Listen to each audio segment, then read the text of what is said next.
فأحييكم بتحية الإسلام تحية طيبة مباركة من عند الله فالسلام الله عليكم ورحمة الله وبركاته. الحمد لله وكفى والصلاة والسلام على رسوله المصطفى وكفى بالله الشهيدا. نعوذ بكلمات الله التامات من شر ما خلق.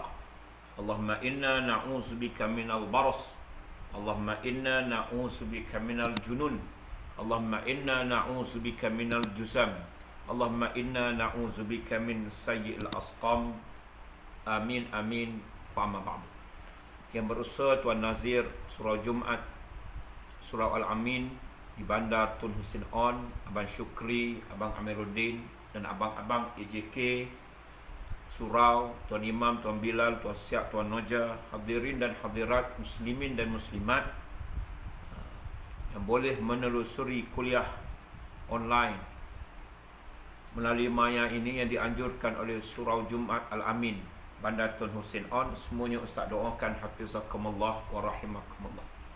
Alhamdulillah pada malam ini kita dapat meneruskan kuliah walaupun melalui maya ataupun melalui kuliah online sebegini, tapi kita tidak pernah miss termasuk pada bulan Ramadan, bertazkirah Ramadan, dan habis bulan Ramadan kita tak sempat untuk kuliah secara bersemuka, maka pihak surau menganjurkan kuliah secara online. Terima kasih kepada Abang Amiruddin, Abang Syukri dan ahli jawatan kuasa yang memberi ruang kepada saya, Ustaz Yusri Arifin, untuk menyambung kuliah yang tertangguh pada bulan Mac yang lalu.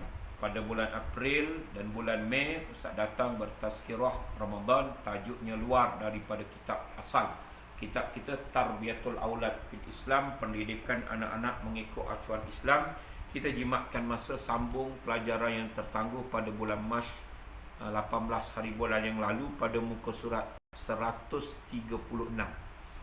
Dalam tempoh yang pendek, terhad, singkat dan terbatas ini, kita terus kepada apa yang disebut oleh Dr. Abdullah Nasir Ulwan dalam bicara berkaitan dengan kaedah ataupun langkah sebelum kita menceraikan isteri ataupun nusyus dan penceraian itu. Sebelum diceraikan, ada 4 kaedah, 4 formula ataupun langkah yang diajar oleh agama sebelum sang suami mentalakkan sang isteri. Boleh rujuk ayat 34 hingga 35 surah An-Nisa. Kita bacakan sebagai solusi ataupun penyelesaian isteri yang nusyus yang diajar oleh agama sebelum diceraikan hendaklah melakukan 4 perkara. Kita bacakan ayat. Kaedah yang diajar 4 langkah sebelum menceraikan isteri. A'udzubillahi minasyaitonirrajim. Wallati takhafuna nusyuzahunna fa'izuhunna wahjuruhunna fil madaji' wadribuhunna fa'in ata'nakum fala tabghu 'alayhinna sabila innallaha kana 'aliyyan kabira wa in khiftum shiqaqa bainihima fab'athu hakaman min ahlihi wa hakaman min ahliha in yurida islaha yuwaffiqillahu bainihima innallaha kana aliman khabira.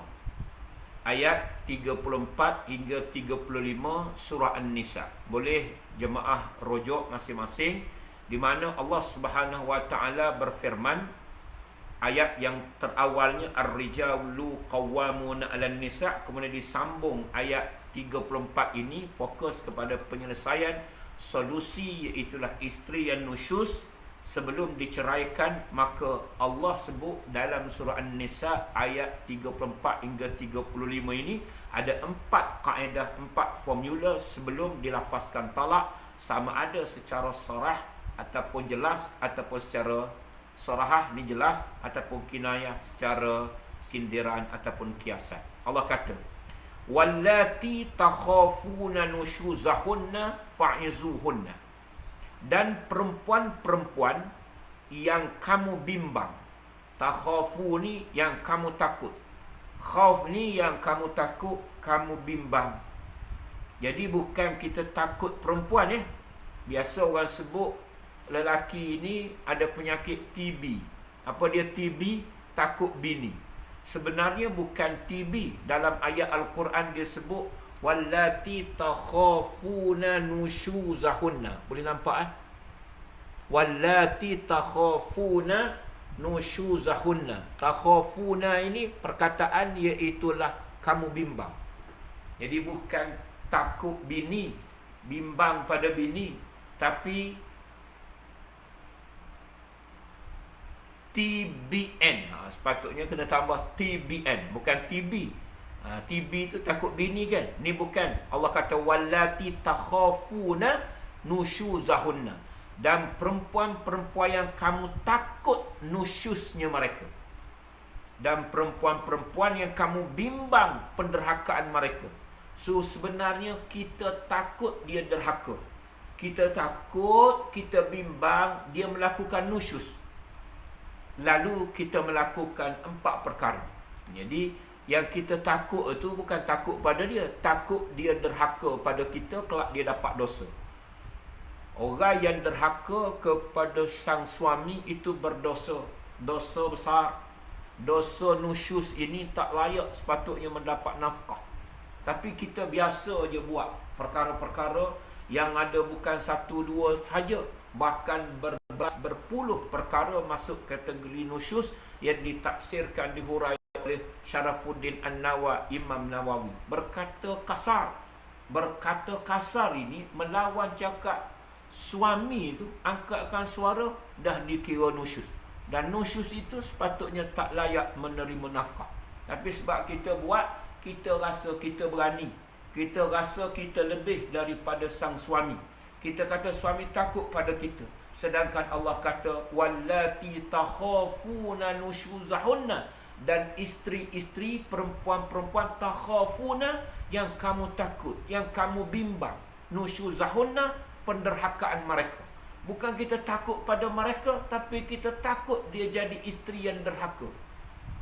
Allah sebut apa yang perlu kita buat. Yang pertama, fa'izuhunna, dan perempuan-perempuan yang kamu takut, yang kamu bimbang penderhakaan mereka. Jadi bukan TBN, takut bini nusyus, takut bini derhaka, takut bini masuk neraka, takut dia tak sedar diri. Maka kita yang merasa takut, dia tak takut pula duk lawan kita kan. Pelik isteri zaman moden ini. Apa yang pertamanya? Fa'izuhunna, hendaklah kamu memberi mereka nasihat. Kita akan kupas langkah yang pertama, iaitulah mau'izah, memberi pengajaran, memberi nasihat, memberi bimbingan. Bukan sekali, dah banyak kali. Bukan banyak kali itu maknanya lebih daripada 2 ni banyak kan. Aksaru min isnaini, lebih daripada 2 artinya jamak, artinya banyak. Iaitulah 1 dipanggil mufrad, single. 2 musanna, lebih daripada 2 dikira jamak. Jamak ni 3 lah. Kita bukan sekadar 3 kali, dah 13 kali, dah 37 kali, 73 kali, 300 kali nasihat. Tapi mereka ini tidak mendengar dan tidak mendengar dan tidak mendengar. Bukan sekadar tidak taat, tidak dengar. Ada orang yang dia sami'na wa ata'na. Ini isteri yang salah. Sami'na wa ata'na, kami dengar dan kami taat. Itu yang dikehendaki oleh suami. Suami dia suruh, dia dengar dan dia taat. Ada yang sami'na wa asaina, dia dengar tapi dia asaina, dia derhaka juga. Dia tak taat. Dengar masuk telinga kiri, keluar telinga kanan. Ada yang begitu kan. Ada yang sami'na wa ata'na, kami dengar, kami patuh. Ada yang sami'na wa asaina, kami dengar tapi kami tak patuh. Kadang-kadang lagi dahsyat, tak nak dengar, usahakan lagi nak patuh. Kan Allah sebut, apabila kamu diarah, disuruh, maka hendaklah kamu dengar, hendaklah kamu taat. Sama ada perkara itu kamu suka ataupun kamu tak suka. Kecuali yang tak wajib kamu dengar dan tak wajib kamu patuh. Ataupun kamu dengar saja, tak payah patuhlah. Luas saja. Apa dia? Fa iza umira bi ma'siyatin fala sam'a wala ta'ah. Hadis tu kan kita dah dengar. As-sam'u wa ta'ah 'alal mar'il muslim fima ahabba au kariha. Wajib dengar, wajib patuh bagi setiap orang. Kalau dalam konteks keluarga, isteri wajib dengar, wajib patuh. Fima ahabba au kariha. Sama ada perkara yang dia dengar leteran ataupun nasihat, bimbingan daripada suami itu dia suka, ataupun dia tak suka. Tak suka itu kerana tak sama dengan cita rasa kita sebagai isteri. Isteri nak begini, suami nak begini, dan dianya tak kita suka. Sedangkan perkara itu harus, perkara itu sunat, perkara itu wajib. Perkara itu bukan sekadar wajib, sunat, harus, kadang-kadang makruh sekalipun. Wajib kamu dengar. As-sam'u wa ta'ah. Wajib dengar, wajib patuh. Fima ahabba au kariha. Sama ada kamu suka ataupun kariha itu kamu tak suka. Sampai dikata kariha itu makruh. Perkara yang Allah tak suka, Nabi tak suka. Tapi kalau kita buat pun tidak berdosa, kan? Kariha sampai kita kata makruh. Kalau kita tak buat dapat pahala, tapi kalau kita buat pun tak berdosa, kan? Itu makna makruh. Fima ahabba au kariha. Sama ada perkara kamu suka ataupun kamu tak suka. Wajib dengar, wajib patuh. As-sam'u wa ta'ah 'alal mar'il muslim fima ahabba au kariha. Cuma hujung kait fa iza umira bi maksiatin. Apabila dalam konteks keluarga, suami umira memerintah, menyuruh bi maksiatin, dengan perkara maksiat. Maksiat ni langgar hukum, langgar Quran hadis, langgar apa yang agama suruh. Tiba-tiba suami suruh isteri minum arak, kan dia langgar daripada hukum larang minum arak. Suami suruh dedahkan aurat, sedangkan Allah suruh tutup aurat, kan? Langgar. Suami suruh bukan sekadar berzina, buat dosa besar, buat perkara maksiat yang langgar daripada batas agama. Fala sam'a wala ta'ah. Maka ketika itu baru tidak wajib kamu dengar, bahkan tak wajib kamu taat. So kita tengok yang pertama ini, iaitulah perempuan-perempuan yang kamu bimbang, kamu takut penderhakaan mereka, maka hendaklah kamu memberi bimbingan dan nasihat kepada mereka. Wahjuruhunna fil madaji. Kaedah yang kedua, dan berpisahlah kamu dari tempat tidur mereka. Wahjuruhunna, hijrah. Hijrah ni artinya meninggalkan. Apa makna hijratun Nabi? Nabi tinggal Mekah pergi ke Yasrib, Madinah. Iaitulah at-tarku. Makna hijrah at-tarku min daril harbi ila daris salam. Meninggalkan negeri yang harbi itu, yang berlaku suasana perang, tak aman, tak selesa. Nak baca Quran pun tak boleh, nak sembahyang pun tak boleh. Abu Jahal, Abu Lahab and the gang akan pukul Nabi dan pengikut-pengikut Nabi. Jadi negeri yang harbi, darul harbi, negeri yang dalam suasana macam perang, suasana tak aman. Ila daris salam, kepada negeri yang selamat sejahtera. Nak baca Quran, nak sembahyang, nak berhukum dengan hukum Quran pun boleh di Yasrib. Itu makna hijrah. At-tarku, tinggal, daril harbi ila daris salam, meninggalkan Mekah pergi ke Madinah. Ataupun dipanggil an-naklu, iaitulah berpindah. Itu dari sudut makna hijrah. Bahkan erti hijrah itu, Nabi kata al-muhajiru man hajara as-su'. Orang yang berhijrah itu, dia meninggalkan perkara-perkara yang su', yang buruk, yang jahat, yang tak elok. Hadis lain sebut al-muhajiru, orang yang muhajiri moden ini. Dulu ada muhajiri orang Mekah pergi ke Yasrib, Madinah. Kita ini sudah tidak perlu lagi pergi ke Mekah untuk kita berhijrah pergi ke Yasrib. Nabi kata la hijrata ba'dal fathi walakinna jihadun wa niyyatun. Tidak ada lagi hijrah selepas pembukaan kota Mekah. Nabi buka balik Mekah pada tahun 8 Hijrah. Kemudian Nabi duduk lebih kurang 2 tahun, Nabi wafat. Lepas daripada berlaku Fatu Mekah, iza ja'a nasrullahi wal fath, 14 abad yang dahulu, Nabi kata tidak ada lagi hijrah. Yang kita perlu wajib pergi ke Mekah, naik kuda, naik unta, naik bagal, naik ataupun berkelana berjalan kaki lebih kurang 470 km daripada Mekah pergi ke Yasrib. Ini tak perlu kamu buat begitu. Walakinna jihadun wa niyyatun. Tetapi Nabi kata yang perlu kamu buat yang pertama ialah jihad, iaitulah pengorbanan kamu, kesungguhan untuk melaksanakan Islam, kesungguhan untuk mengamalkan Islam, pengorbanan kamu, waniyatun, dan ada niat, ada nawaitu untuk kamu menegakkan negara Islam, termasuk di bumi bertuah Malaysia ini. Nabi kata la hijrata ba'dal fathi walakinna jihadun wa niyyatun. Tidak ada hijrah lagi selepas pembukaan kota Mekah, tetapi pengorbanan kamu, kesungguhan kamu untuk Islam, dan juga niat azam kamu untuk mendaulatkan Islam dalam sebuah negeri dan negara, menjadikan Quran, hadis, ijma', qiyas sebagai hukum yang paling tinggi. Ustaz nak kaitkan perkataan hijrah kat sini dalam konteks keluarga. Allah kata wahjuruhunna fil madaji', dan hendaklah kamu berpisah, iaitulah dari tempat tidur mereka. Tinggalkan katil, tidak seketiduran.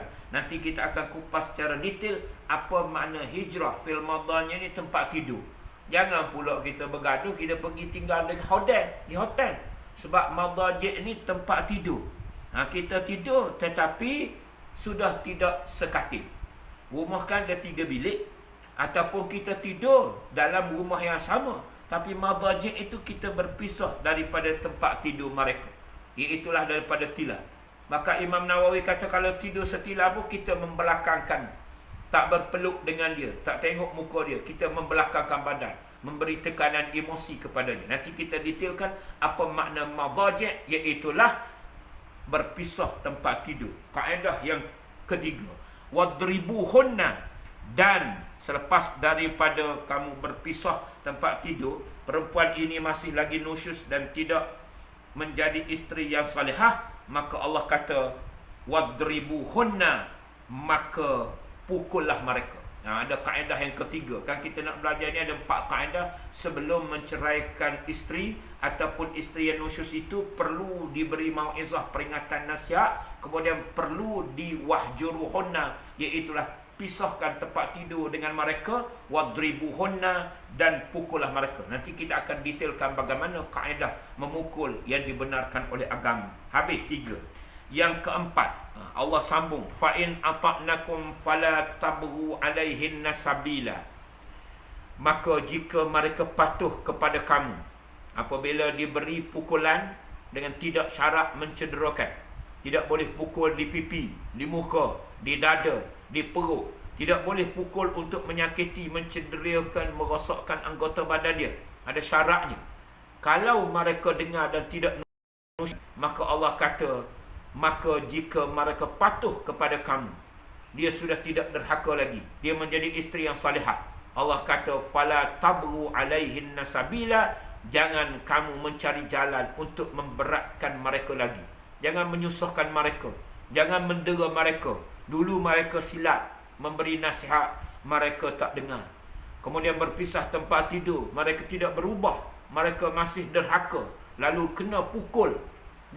Lepas daripada itu mereka berubah, maka jangan kamu mencari jalan untuk memberatkan mereka lagi.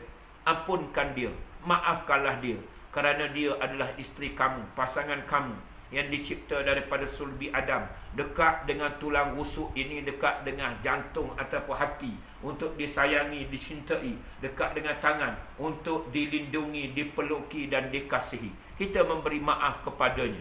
Sesungguhnya Allah Maha Tinggi lagi Maha Besar. Innallaha kana aliyan kabira. Habis ayat 34, Allah sambung ayat 35. Apa dia? Wa in khiftum shiqaqa bainihima, dan jika kamu bimbang penceraian antara kedua mereka, Allah sebut fab'asu hakaman min ahlihi wa hakaman min ahliha, maka hendaklah kamu kirimkan orang tengah dari keluarga suami, wa hakaman min ahliha, dan orang tengah dari keluarga isteri. Artinya membawa hakim ini perutusan, ataupun kita bawa iaitulah orang tengah, mungkin Abang Long, mungkin yang kita bawa itu tu imam, mungkin yang kita menjadikan wakil hakaman min ahliha itu adalah mungkin kaunselor di paik pejabat agama dan seumpamanya. jadikan, wujudkan, iaitulah perantara, kirimkan orang tengah daripada keluarga suami dan orang tengah daripada keluarga isteri. In yurida islaha, kiranya keduanya inginkan perbaikan. Dua-dua wakil tadi, utusan tadi, kaunselor pun niatnya adalah untuk mendamaikan. Islaha untuk menyelamatkan rumah tangga. Kalau qadi pun sama. Kalau abang long ataupun ayah long wakil daripada keluarga isteri berjumpa dengan ayah ngah bagi keluarga iaitulah suami, mereka ini berbincang untuk mendamaikan. Bukan kedua-duanya meniat untuk cepat-cepatlah bercerai. Orang tengah ini bukan untuk mendamai, tapi untuk meruntuhkan keluarga. Itu tak patut berlaku kepada hakaman min ahlihi wa hakaman min ahliha, orang tengah daripada keluarga suami dan orang tengah daripada keluarga isteri. Kerana kedua-duanya inginkan islaha supaya makin soleh, makin baik dan boleh diperbaiki, boleh dipulihkan, boleh diselamatkan keluarga itu. Allah sebut lagi, yuwaffiqillahu bainahuma, nescaya Allah akan menyatukan fikiran antara kedua-duanya.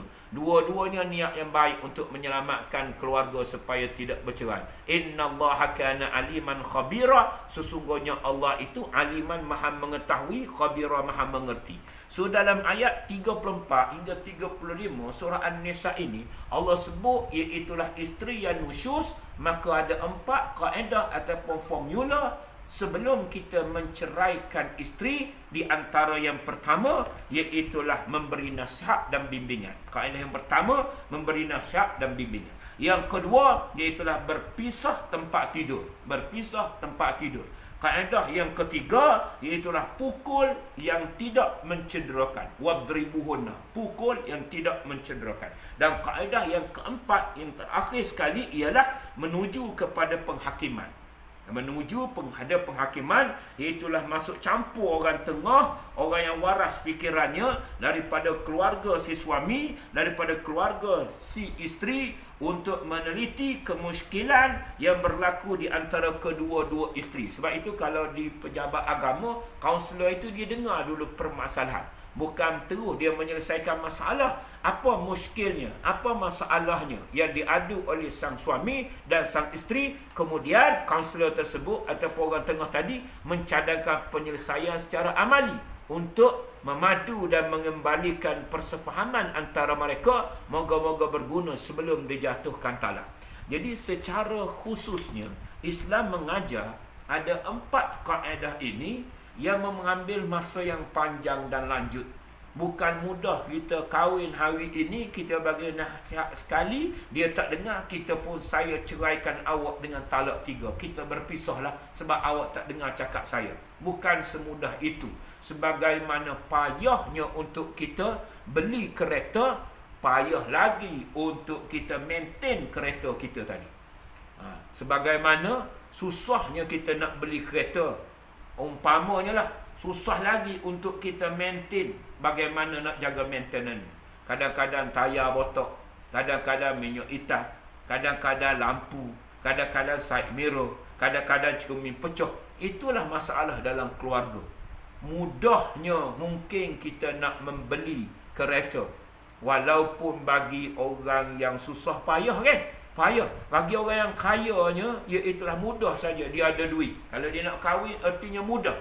Bukannya semudah kita berkahwin itu sebagaimana kita mudah membeli kereta, tapi kalau kita tak pandai jaga, kereta kita akan rosak. Kita beli kereta, kemudian kita tidak jaga. Sepanjang 20 tahun tak pernah servis, apa akan jadi? Servis bukan 20 tahun, 6 bulan saya kena servis. Kalau ikut kepada tempoh PKP ni, kemudian jaraknya ada 7,000 lagi. Patut tak servis lagi. Sebab 10,000 jarak perjalanan. Tapi sebab timing masa dah, kena pergi servis. Cuba gambarkan ketika sepanjang kita beli kereta, tak pernah kita servis. Tak pernah tukar minyak hitam. Tak pernah tukar tayar. Tayar botok ke kita ligan begitu saja, maka kereta tadi akan rosak. Begitulah umpamanya, iaitulah kalau payah kita berkahwin, payah lagi untuk maintain perkahwinan tadi. Sebagaimana payah kita membeli kereta, lagi payah mungkin untuk menjaga kereta. So, kena panjang masanya memberi nasihat. Jadi jangan jemu, kerana agama ajar yang pertama iaitulah memberi nasihat dan bimbingan. Bukan sekadar Allah kata fa'izuhunna, hendaklah kamu memberi peringatan kepada mereka, hendaklah kamu nasihat kepada mereka. Bahkan Nabi juga menyebut benda yang sama, antaranya ad-dinun nasihat. Agama itu adalah unsur nasihat, menasihati. Tambah-tambah sang suami perlu menasihati kepada isteri berkali-kali, jangan jemu. Kerana orang perempuan ini memang sifat dia ada nafsu 9. Nafsu dia 9, akal dia 1. Jadi dia ikut nafsu, ikut ego dia, ikut sombong dia, kan? Tak apalah, kerana kita sang suami ni kena ada akal 9 walaupun nafsu 1. Jadi seimbanglah. Kalau kita pun ikut nafsu 9, dia pun 9, memang cerai tak sampai anak 3. Tak sampailah anak mungkin 5.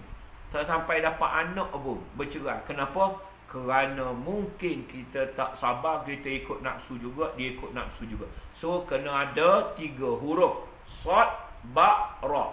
Sabar. Innallaha yuhibbus sabirin. Allah kasih kepada suami yang sabar melayan kerana isteri. Begitulah sebaliknya. Antaranya Allah sebut dalam Quran, wazakir fa inna zikra tanfa'ul mu'minin. Bagilah peringatan, bagilah mau'izah, bagilah nasihat, bagilah bimbingan. Fa inna zikra, kerana bimbingan dan nasihat itu berguna kepada orang-orang mukmin. Tambah-tambahnya sang isteri, mungkin Allah ciptakan dia dalam bentuk fizikalnya begitu. Okey, dia ciptakan di antaranya orang perempuan memang mulutnya begitu, fizikalnya begitu, tetapi pada waktu yang sama orang lelaki fizikalnya begini, kehendaknya begini. Memang tak sama di antara lelaki dan juga perempuan. Tetapi pada waktu yang sama orang lelaki kena meraihkan, iaitulah orang perempuan dari sudut kehendak dia, perangai dia. Jadi kalau sekali kita nasihat dia tak faham, 2 kali kita nasihat dia tak faham, bukan sekadar 20 kali, 200 kali pun kita akan kekal memberi nasihat. Kerana apa dia? Kerana nasihat itu adalah merupakan ajaran agama. Allah suruh. Jadi kita dapat pahala sebenarnya memberi nasihat, sebab Allah suruh bagi nasihat kepada isteri yang nusyus, isteri yang derhaka.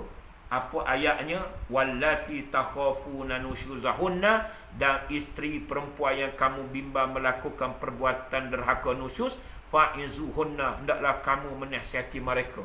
Allah suruh bagi nasihat. So kita bagi nasihat sekali, kita dapat pahala walaupun kita sakit hati. Kita bagi nasihat 2 kali kan kita sakit hati ni, sebab dia tak dengar nasihat kita, tapi kita dapat pahala. Kenapa? Kerana Allah yang suruh. Allah suruh bagi nasihat kepada isteri yang nusyus, yang derhaka ni. Kadang-kadang biasalah berlaku perselisihan, kan? Biasa berlaku pergaduhan, kan? Sedangkan lidah lagi tergigit, ini kan pula suami isteri. Lagu apa tu? Lidah ni pun kadang-kadang tergigit. Suami isteri kadang-kadang elok seminggu, minggu kedua tak elok. Elok sebulan, hari yang ke-31 tak elok. Elok setahun, tahun bulan Disember tak elok. Ya, nak buat macam mana? Memang sifat begitu. Jadi kita memberi nasihat itu moga-moga dapat pahala, sebab Allah yang suruh. Kalau isteri derhaka, bukan kamu pukul terus, bukan kamu terus boikot dia, tapi kamu fa'izuhunna, memberi nasihat. Sebelum perkataan wallati takhafuna nusyuzahunna, dan perempuan bini isteri yang kamu bimbang nusyuz itu, cuba kita tengok sedikit nusyuz itu apa dia? An-nusyuz. Okey, perbuatan yang melampau. Okey. Apabila isteri sudah buat nusyuz, perbuatan yang melampau, apa dia? Artinya iaitulah tinggi diri. Nusyuz artinya tinggi diri. Wanita yang nusyuz, wanita yang bersifat tinggi diri, bersifat melampau, bersifat sombong terhadap suami dia, bersifat derhaka terhadap suaminya, tak mahu mengikut perintah suaminya. berpaling daripada suaminya, membenci suaminya, marah-marah pada suaminya. Ini semua biasa dibuat oleh isteri yang sebenarnya dia telah masuk perkataan nusyuz wallati takhafuna nusyuzahunna. Okey, kalau dah sampai tahap iaitulah baling pinggang mangkuk, tahap pukul, memukul, baling penyapu, tumbuk suami, itu bukan sekadar nusyuz. Kerana nusyuz mengikut Imam Nawawi rahimahullah, dalam kitab Al-Majmu' ada banyak. Kita tengok di antara 16 kategori nusyuz yang disebut oleh Syarafuddin An-Nawa ataupun Imam Nawawi di dalam kitab Al-Majmu', iaitulah contoh-contoh nusyuz sang isteri. Yang pertama, menolak ajakan suami untuk bersetubuh. Sama ada secara signal, isyarat ataupun secara jelas, suami ajak dia tolak, dah dikira nusyuz. Kemudian benci kepada suami. Umumnya dia benci pada suami dia. Tak tahulah benci kerana pendek ke, kerana hitam ke, kerana tak ada duit ke, kerana hidup tak mancung ke. Nusyuz yang ketiga, tidak melakukan apa yang disuruh oleh suami yang tidak bertentangan dengan syarak, walaupun menolak untuk membuat air kopi ataupun air teh. Suami suruh buat air kopi, dia tak nak buat. Ni dah 6 bulan ni suami dia kata, rasa haus lah, sedapnya kalau you buat kopi jantan kan. Apalah you ni, kopi, buat sendiri. Padahal dah 6 bulan dah PKP ni tak minum air kopi. Isteri dia, dijawabnya bukan sekadar yang tak buat, bahkan dijawabnya, you ni kopi, you nak buat sendiri, I tak nak buat.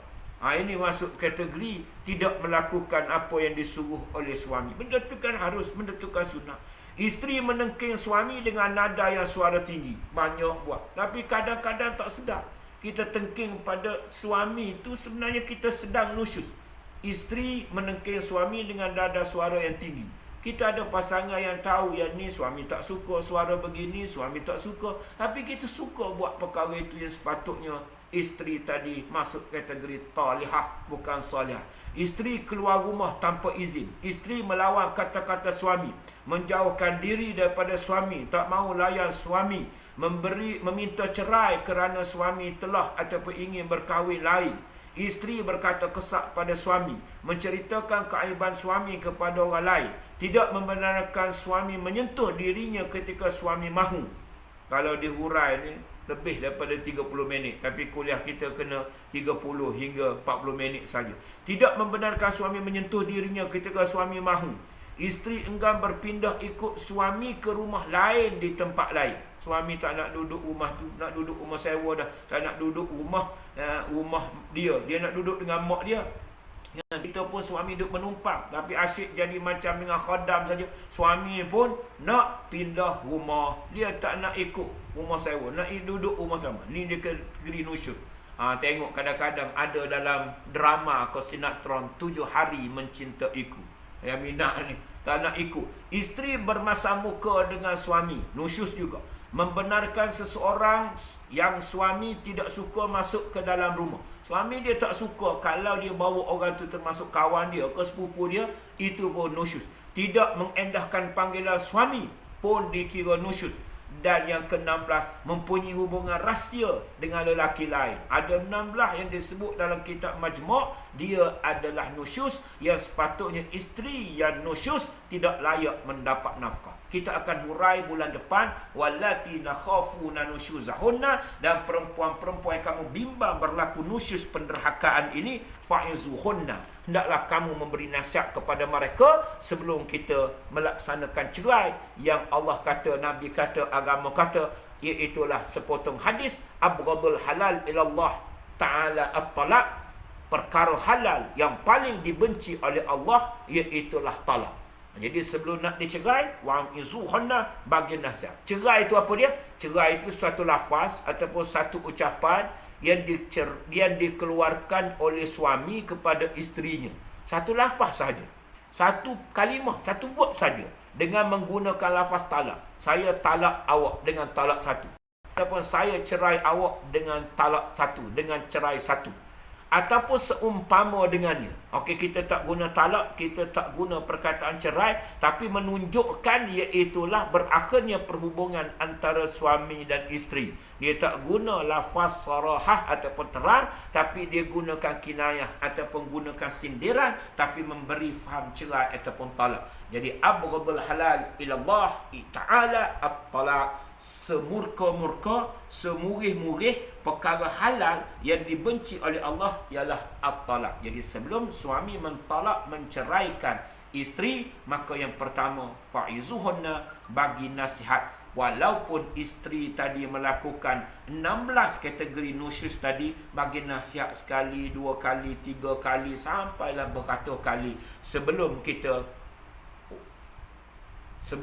apa dia yang kedua, wa farriqu bainahum fil madaji', yang Allah sebut iaitulah pisahkan tempat tidur di antara anak lelaki dan anak perempuan, kan, dalam bab solat umur 10 tahun tadi. Dalam ayat ini Allah kata wahjuruhunna fil madaji', dan pisahkanlah tempat tidur dengan mereka, dan berpisahlah kamu dari tempat tidur mereka. Kita akan tengok bulan depan bagaimana cara kita memisah, mengasingkan tempat tidur walaupun duduk dalam keadaan sebilik, yang dikupas oleh Imam Nawawi. Antaranya kita membelakangi dia, duduk satu katil tapi tilam sama, tapi kita tidak berpaling tengok muka dia. Itu pun masuk kategori iaitulah kita telah berpisah ataupun berpaling dari tempat tidur. Jangan pergi hotel, jangan pergi rumah lain, kerana kalau dia insaf, kalau dia bertaubat,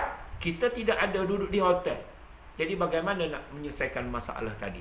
Kita cukup dalam 36 minit, 32 saat. Kuliah yang diminta hanya sekadar 30 hingga 40 minit. Ustaz rasa sesuai lah untuk kita berkuliah dalam tempoh 37 minit ini dalam kuliah online yang dianjurkan oleh Surau Jumaat Surau Al-Amin Bandar Tun Hussein Ong. Saya ucap ribuan terima kasih kepada Abang Amaruddin, Abang Syukri dan Tuan Nazir kita semua AJK. InsyaAllah kita ketemu bulan depan. Kita membuat pendetailan pencerahan secara detail, iaitulah kaedah untuk kita berpisah tempat tidur dan kaedah pukul yang tidak mencederakan. Jadi kita sambung, ada 4 kaedah isteri yang nusyuz sebelum dilakukan talak. Yang kedua insya-Allah bulan depan selepas memberi nasihat dan bimbingan, iaitulah berpisah tempat tidur dan pukul yang tidak mencederakan sebelum kita pergi kepada penghakiman ataupun kaunselor ataupun kaunseling ataupun masuk campur orang tengah.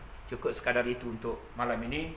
Kita tangguhkan dengan kafaratul majlis was suratul asr. Subhanakallah wa bihamdik, asyhadu an la ilaha illa anta wa astaghfiruka wa natubu ilaik.